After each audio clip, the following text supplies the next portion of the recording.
Adventure for me is flying across the planet to a country I've never visited before. Adventure is trying foods that I've picked up from a vendor in a chaotic early morning market, or exploring the winding alleys of a centuries-old city. But what does adventure mean to you? I'm Erin, and you're listening to Alpaca My Bags, where we talk about how to be responsible travelers and more. And today we're chatting with an incredible adventurer, Mario Rigby. Mario was born in the Turks and Caicos Islands, spent his childhood in Germany, and then moved to Toronto, Canada at the age of 16. He's always had a tremendous drive to push the limits in athletics, exploration, and anything else he puts his mind to. According to Mario, it started in high school with a love of track and field and a realization that he wanted to be challenged more. And so in 2015, he started a 2-year-long trek, walking and kayaking across the continent of Africa. More recently, he spent almost an entire month kayaking the full lengths of Lake Ontario, completely alone. That's 355 kilometers. Now, Mario says that every year he'd like to take on a brand new challenge. Mario's adventuring requires extreme dedication and commitment.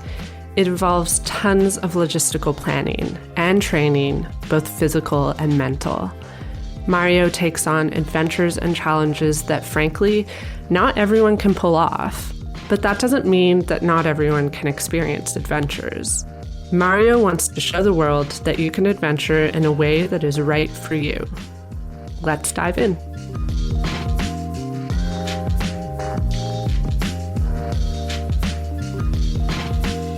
So Mario, it seems like your taste for adventure has been lifelong. Where do you think this pursuit of adventure came from or started? I think when I was a little baby, my mom had married my stepdad, who is German. So we moved to Germany. That ended up becoming my first kind of cultural experience, my first language. And, and then we traveled all over the world through my dad's business. And then we moved back to the Caribbean, which is like an opposite culture to what it was in Germany. And then from there, moving to Canada. So we were like constantly always moving, but it was hardly ever for like kind of a pleasure or leisure. It was more like for work. Yeah. And every Sunday we would sit together and watch Discovery Channel. And so that kind of like led us to a kind of love for the outdoors, for nature, and all those kinds of things. And we saw it as a communal event. And so I guess like naturally I was attracted to kind of the outdoors and all these like adventurous things that I'm into now. Wow, so it sounds like you had exposure to like culture and nature and adventure all from childhood. And then in 2015, you began your first major challenge, which was trekking and kayaking 12,000 kilometers across Africa from Cape Town to Cairo. And this journey took you 2 years. How and when did it initially occur to you to pursue this kind of challenge? What inspired you to take this on? Well, 2015 was kind of like a breakthrough year. I was faced with a few options. I was running a fitness studio in downtown Toronto, and I could have either kept going with that and blow up the business, make it as big as possible, but then knowing that that's kind of what my life is going to be about for the rest of my life, which isn't a bad idea at the time.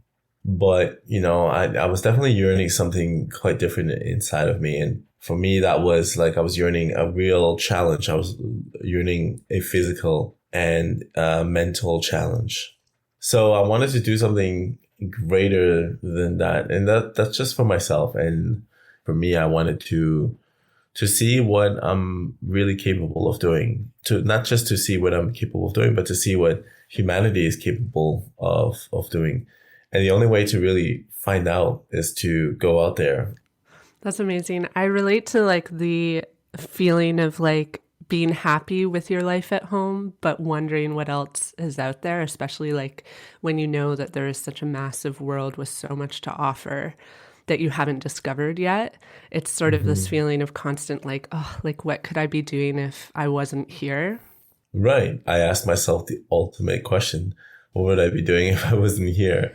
And I put that to the challenge to the very max. I really like how transparent you are about the tough moments that you encountered on this trek. So, for example, you contracted malaria, you were dodging bullets with government soldiers in a war zone, you survived an attack by wild dogs. And for me, it's really important to be honest about both the good and the bad in travel and adventure. And I think that especially when discussing Africa, a lot of people, especially in the West, associate the continent with unfair stereotypes. Could you share with us examples of these stereotypes that people have, even yourself, and how you experienced them on the trek, and how you might have disproved these stereotypes while trekking? Yeah, absolutely. I mean, I was guilty of having those stereotypes as well. I remember the first day that I landed in Cape Town and I was thinking, wow, this is such a beautiful airport. And, like it's just, I was so taken aback at how beautiful that part of Africa was. And, many other parts as well, even the parts that weren't really developed in modern standards or in Western standards, it still had this beauty and this comfort and this cleanliness to those places. So I would say the first one is how incredibly kind African people in general are. They believe in the Ubuntu philosophy, where they believe that one action will affect the many, and the many actions will affect the one. And so they believe in this very communal way of thinking, which is incredible, I think. The 2 years that I walked Africa, a completely homeless person or a starving child, unless it's in a fractured zone, like a war zone or something like that. But other than that, the people in Eastern Africa where I went, they wouldn't allow their neighbors to just starve or to be dehydrated or to be in a position of not being able to meet their basic needs. And I think this is a lesson that, in the West, we could absolutely learn. I always make the comparison that in Africa, they understand life. And in the West, we understand how to accumulate wealth and material. And I think those are the two big differences. Yeah, there's definitely a psychology of like individualism in the West. The thing is, in the West, we've been fighting the wars against cultures that have been so-called collective, and so we've made it like kind of like an enemy way of thinking that if we work all together, then we call it communism or socialism or things like that, which is crazy to me, because if you look at how nature works or how the animal kingdom works, the wildlife, they all work together. I've seen pictures of ponds during droughts where lions are sharing that with zebras and crocodile and elephants, and they're all sharing this water peacefully because they know that the lion knows that if it scares the zebra off, the zebra no longer gets water, they'll die, and the lion won't have any food for the future. And this is a very intelligent system, and we live in a very unintelligent system. I'm by no means a political scientist or anything, but I remember like as a child reading about the concept of socialism and just asking my dad, like, why do people not like this? This sounds really great. This sounds like something that is very community oriented, that like in a child's brain, it seemed very natural to me. And I remember feeling like very disconcerted at the fact that like people really don't like it for some reason. So it sounds like human connection and community building is definitely an important part of why you take on adventures and challenges. And I think this really sets you apart from a lot of the like sensationalist coverage we see of extreme adventurers. Like there's this guy, Bear Grylls, who takes on challenges that have a lot of like shock factor. And I don't get the impression that shock factor is a goal of yours. Would you say that the experience of the adventure is more important to you than crossing the finish line? 100%. For me, it's always about the experience, the places that I'm going to, and the people or the wildlife that I'm affecting or it's affecting me kind of thing. I want to show people, and I do try to, do extreme things, but that's not the highlight. The highlight really is I'm doing these extreme things because that's, for me, the best way to explore those places. Walking by foot and kayaking the Great Lakes, to me, is a way to really experience those areas, those places, because I can't just easily escape a village or a tribe. I have to figure out how to communicate with them. I have to figure out how to live with them. There are troubles along the way, and I have to be able to solve those problems. And I think we are moving away from the explorers, as you mentioned, are sensationalists. I think we have to move in a trend in a different transition. I think we have to become more community oriented, because the whole world is becoming like a small community. It's becoming a global village. As an explorer, we can't just go out and exploit places anymore and say, look, this is my game and I've just conquered it. And, these people I'm going to look at as if I'm looking at them through a TV screen. No, they are part of us and we are part of them. And I think it's kind of my duty to change the narrative of that.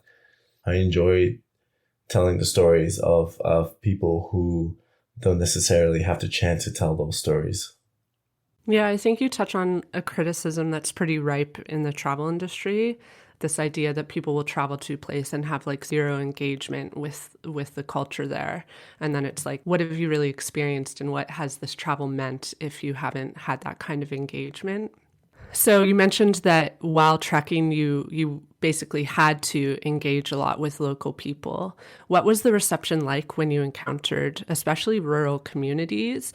How did you communicate with them? And are there any memorable moments that you can share that you had? Yeah, I mean, I've run into hundreds of communities. So it depends on what kind of story you want. There are communities where I've been approached by pitchforks, knives, and guns. Just because they were afraid of who I was. I remember an entire village came together. This was in Tanzania, in a completely rural area.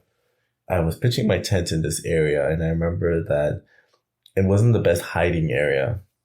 And a farmer had gone by and he saw me. And at this point, I knew I thought, okay, I need to leave. I've been exposed. But I decided to stay for whatever reason, breaking my own rules.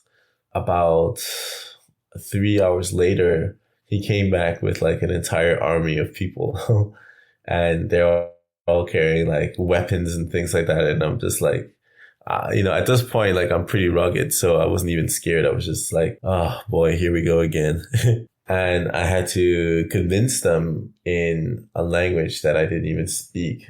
That actually made me really good at speaking Swahili, because how do you plead to someone that no, I'm not a bad guy. I'm just here. I need to sleep.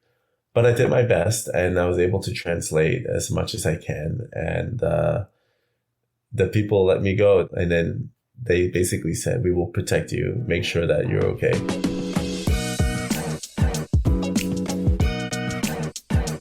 My dearest alpaca pal, Katie here, producer for the show. I wanted to take a quick second to thank you for listening to this episode today. Yes, you. Thank you. At this point, this podcast is 3 seasons strong. And if you've been with us since day one, well, you're an OG alpaca pal. So wear that badge with honor. Now, there's an official way to become a head of the herd, or even an alpaca pal for life. And that is by becoming a patron on Patreon. What the heck is Patreon? Well, it's a platform where you can subscribe to monetarily support your favorite creators on a monthly basis. Yes, we are looking for monetary support, but rest assured, Alpaca My Bags will always remain free. But with some financial support, we'll have the ability to create more content, make alpaca-powered donations to organizations that we love, like Black Lives Matter and No White Saviors, and pay our guests. You can choose a tier from $5 a month up to $25 if you're feeling extra generous. And each tier includes some awesome incentives and gifts. We've tried really hard to make it something that you'll really like. There's things like behind-the-scenes content, early announcements, but also exclusive opportunities to submit questions to upcoming guests, schedule video calls with either me or Aaron about travel or podcasts or whatever you like, and even a hand-drawn illustration by yours truly. So if you love the show, please consider becoming a patron. You can find more info in the description of this episode. Now, back to the show. I know that one of the goals for this trek was to inspire other Black people to get out and explore the world. And I saw you mention in another interview that you felt this way because most of the people who'd done this particular trek from South to North Africa before you were white Westerners. How has a lack of diversity in the outdoor and adventure industry impacted you when you're planning your adventures? And what barriers are BIPOC and minorities facing in the outdoor industry? I would say like BIPOC and minorities are facing a lot of, I think, issues that are kind of invisible, that don't really seem like they're problems. But I'll give you an example. For instance, if I'm going hiking on a scenic route and, I want to look at beautiful buildings, condos, mansions, or whatever, I will get the police called on me. I've had security called on me numerous times for basically just being there and looking like I'm about to rob the place, or having people basically come up to me and tell me like, oh, do you need help? Do you need directions? And I'm like, are you kidding me right now? Because, I'm one of the board of directors for the Bruce Trail Club, which is here in Toronto. It's like one of the biggest hiking trail clubs in Canada. As one of the board of directors, I go on these hiking trails from time to time just to spend time. And yet people still approach me and they ask me like, oh, are you lost? Are you okay? Do you need, do you need to find your way around? And you're just thinking like, what? Like, do you ask everyone this?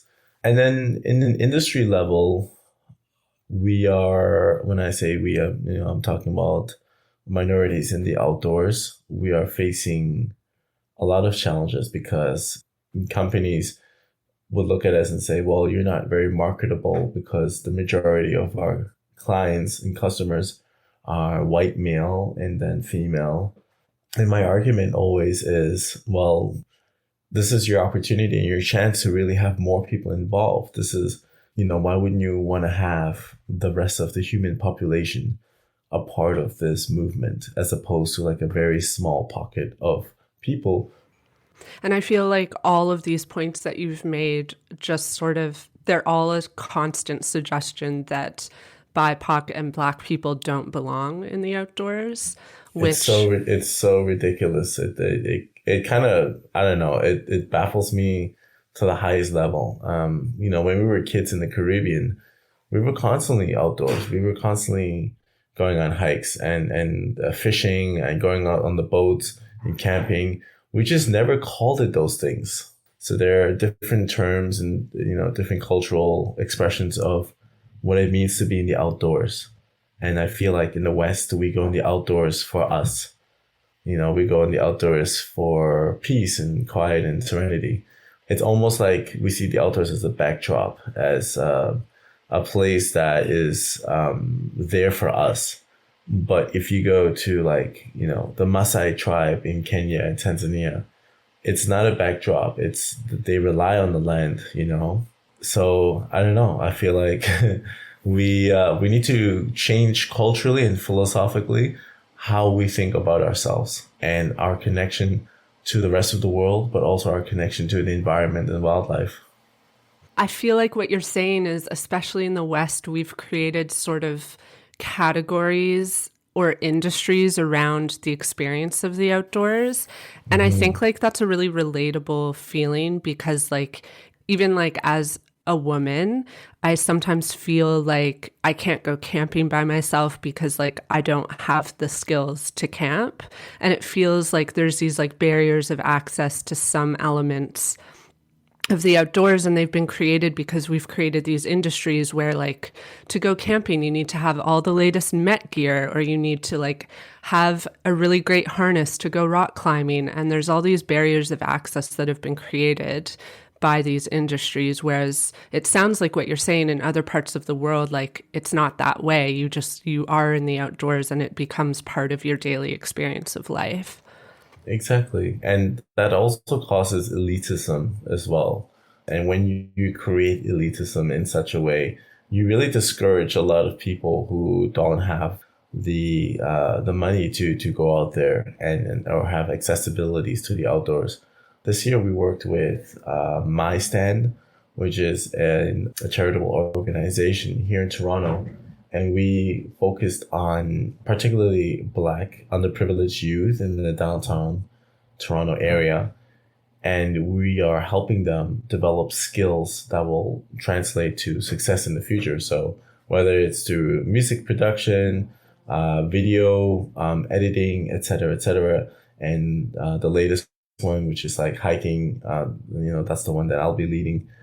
We want to get them through these skill sets so that they feel confident that they can do whatever they want in life.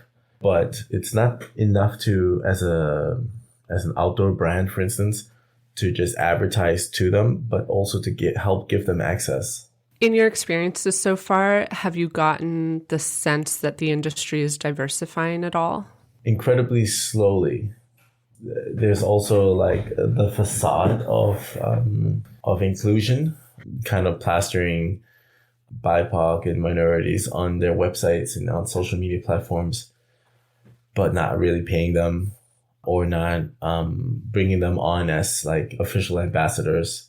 So there's still a lot of struggle with that. I know a lot of great athletes, like pro climbers, who definitely deserve to have like the full sponsorship package, but they won't get it because it's just not part of what that organization is looking for in terms of ethnic backgrounds and things like that, which is really sad. And because of that, we're missing a lot of talent and we're missing a lot of opportunities, and we're also missing a lot of diversity. Why would you want to homogenize the outdoor industry? It doesn't make any sense. Like, don't you want to see like the rainbows and colors of how being in the outdoors could look like? Do we only want to have people wearing the latest Met gear? Or do you want to see all different kinds of like possibilities of how you can be in the outdoors, but yet keep it sustainable?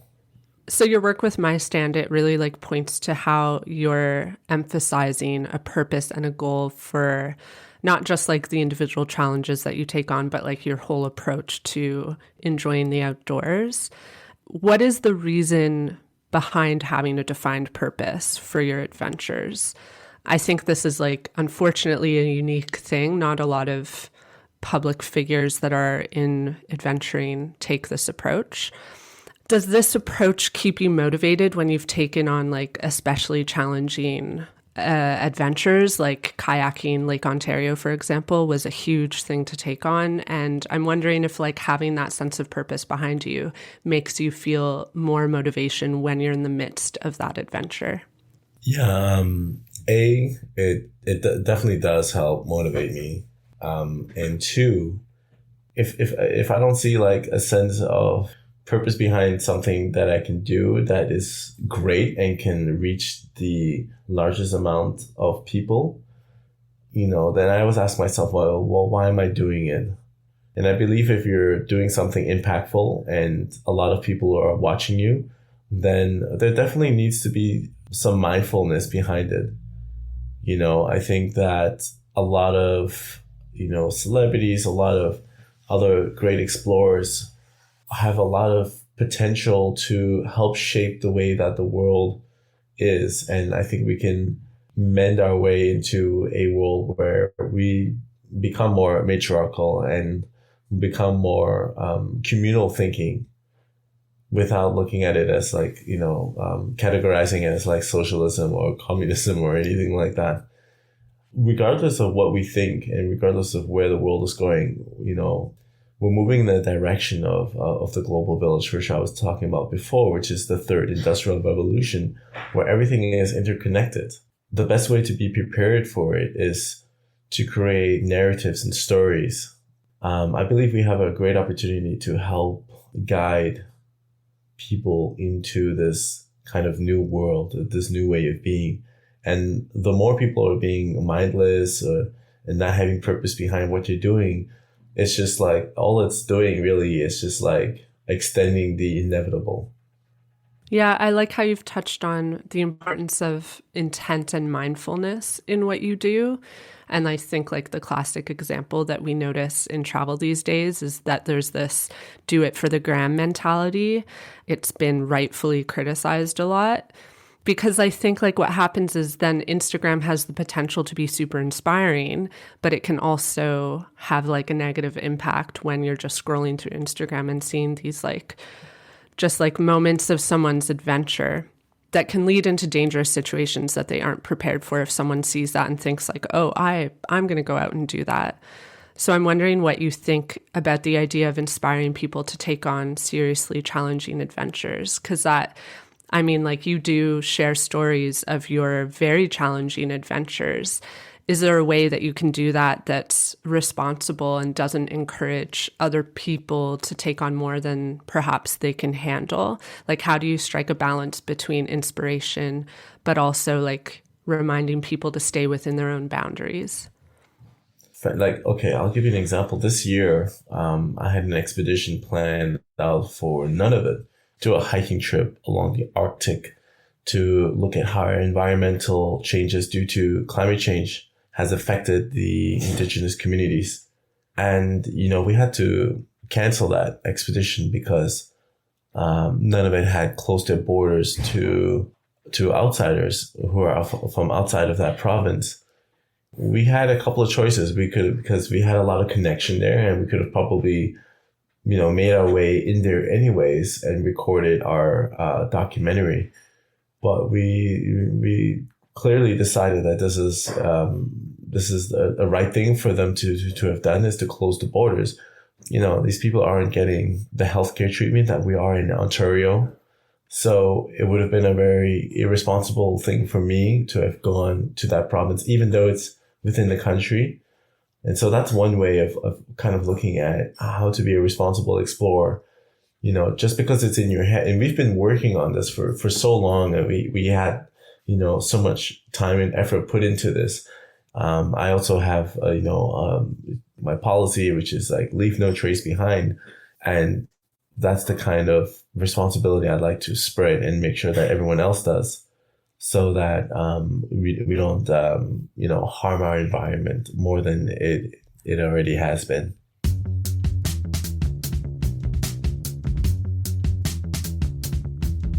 To relate it back to like my earlier comment about the shock factor in adventurism, it's like, I think that you are doing a wonderful job of, instead of like trying to provide shock value, you're showing, no, like this is an example of how you can go about adventuring in a responsible and ethical way. And I want to talk a bit about like boundaries. You know what you can take on mentally and physically, and that has shaped your boundaries for adventure. But not all of us have these same boundaries. Like, for example, I would not be able to hack cycling across Canada. I would need to start with something more within my own boundaries, like both physically and mentally. So what do you think about this notion of considering our personal boundaries when we set out on an adventure? If you want to go on an adventure or an expedition, and you want to go beyond, what you've done previously, you're going to always be uncomfortable because you're going to push boundaries. And how I look at it is, if I'm going to push the boundaries, once you've passed a certain threshold, I might as well go all the way. I don't really see the difference between, going, let's say, 500 kilometers to 12,000 kilometers. To me, it's kind of essentially the same thing, except, it's just elongated time. You're going to go through the same pain. You're going to go through the same torture. because it all happens within the first 250 kilometers. And then after that, it's super kosher. So might as well keep doing it. you might as well just keep it going. And that's how I look at it, really. Even with the kayaking, Lake Ontario, I had full body muscle spasms the first 3 or 4 days. I couldn't go more than 10 kilometers without my body just seizing. And it was awful. It was painful. But I knew, because, I come from an athletic background, so I kind of know when my body is peaking. And once your body peaks, then you kind of want to maintain that level. So for instance, if I'm going 5 kilometers an hour on the kayak, I want to maintain that, because I know that my body can maintain it for at least 20 kilometers. And then if I go 6 or 7 kilometers an hour, I know that I can do it for like 10, 15 kilometers. And so I make these calculations. And that's just from like getting used to knowing what your body is capable of doing. If you are someone who is pushing your personal boundaries, I think you have to understand yourself personally a little bit before you can push it to the ultimate level.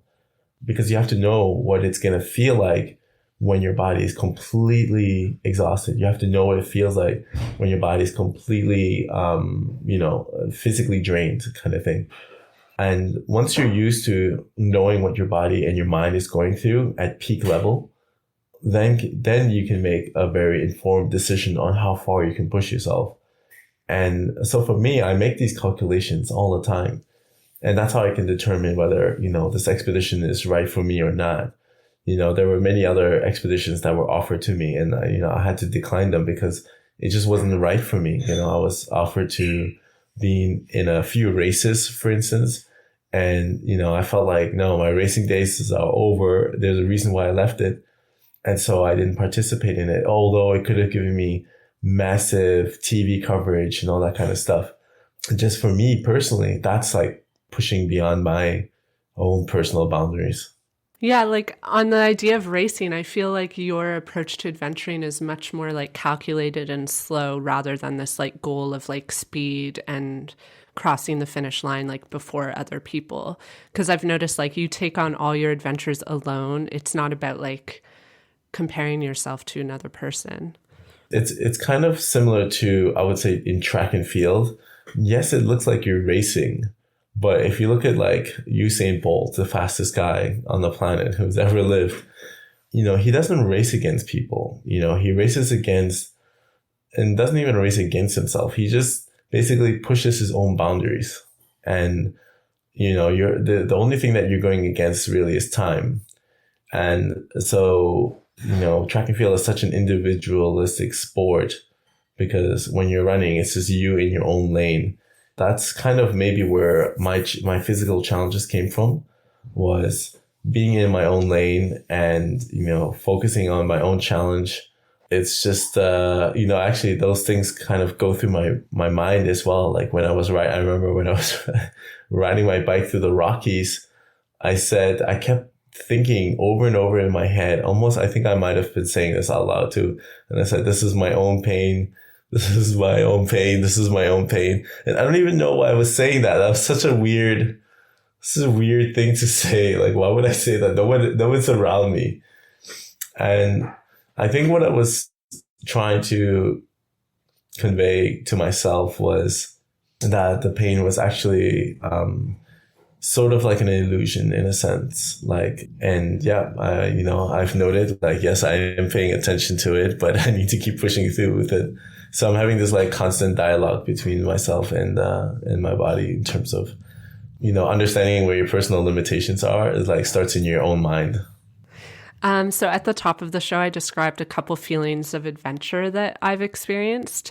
And I wanted to show how we all can have a really different idea of what adventure feels like.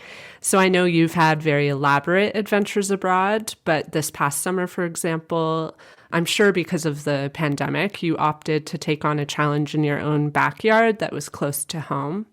So why was it important for you to share a domestic adventure? It was important because I think I fell in love with, the landscape of this country when I cycled across Canada. The one thing that I really wish I did was I wish I stayed along the lake a little bit longer. And so I wanted to experience the lake further. And so my original expedition was to kayak all the Great Lakes in North America. And, that didn't pan through because of the budget and because of the time. It was getting closer to fall. And so by the time I would have finished, I would have probably ended in, sometime in February. So I decided, okay, well, this is probably not going to happen. I don't want to fall in ice at the moment. So I planned for cycling across Canada. It was a lot faster. It was easier to learn. So I learned a lot of my kind of domestic adventure traveling, also from being a kid, being raised in the Caribbean. We loved going around on the island. My brother and I, we would go hiking through the bush, and we would actually eat the fruit that were along the way. We would eat the plants. So we were very in tune with nature. We were very okay, cool. Well, there's sapodillos over here. There's tamarinds over there, and mango, guava, etc., etc. And so we had access to all of these things in the bush, and we could go forever. This is where you live, and where you live, you really need to know. A lot of people don't know where they are. They haven't even gone beyond outside of their province. A lot of people that I know here in Toronto, they haven't really ventured off to the East Coast or to the West Coast. And it's such a beautiful place to go to, and it's so different and so vibrant. It's almost a crime not to see your own place. That's crazy. As opposed to spending a lot of money and wasting CO2 on visiting faraway places. So to wrap up, I wanted to ask what adventure is going to be next for you. Do you have anything in the works? Oh, so many things in the works. But it's more about let's see what happens with the pandemic. There's possibilities of a docuseries. There's a documentary for an expedition called the West African Slave Trade. So essentially it's just retracing my West African slave lineage, where we came from, and kind of uncovering the history and the science behind the West African slave trade. And of course, I'll be doing expeditions throughout the series, going along the Atlantic Ocean using human-powered energy, or tracking South America through the Amazonian River, et cetera, et cetera. So that's going to be a pretty big one. And of course, there's Project Eva, which is the electric vehicle around Africa. That's been on pause for a couple of years now because there's no such thing as a vehicle right now that exists that can do it. That is a commercial vehicle, so like an off-road commercial vehicle that's purely electric. And we wanted to do this expedition because we wanted to use this vehicle as a mascot to promote sustainable development in Africa. Well, thank you so much, Mario. It's been a pleasure chatting with you. I'm so excited to see which of these adventures you get to take on next. I just wanted to give you an opportunity to share any links or organizations that you'd like our listeners to know about.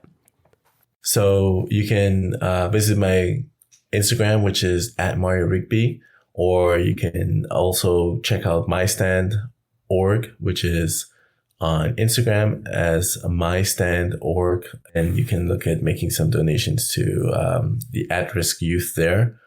Otherwise, get out, be adventurous, and be mindful.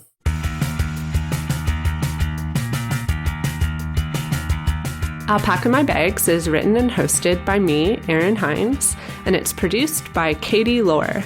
If you like the show, leave us a review on Apple Podcasts, follow us on Instagram, and consider showing us your love on Patreon. On Patreon, you can pledge $5 a month, which directly supports the making of this show. The link to our Patreon is in the show notes. That's all for now, Alpaca Pals. I'll talk to you again in 2 weeks, and I hope you all get to alpaca your bags safely and soon.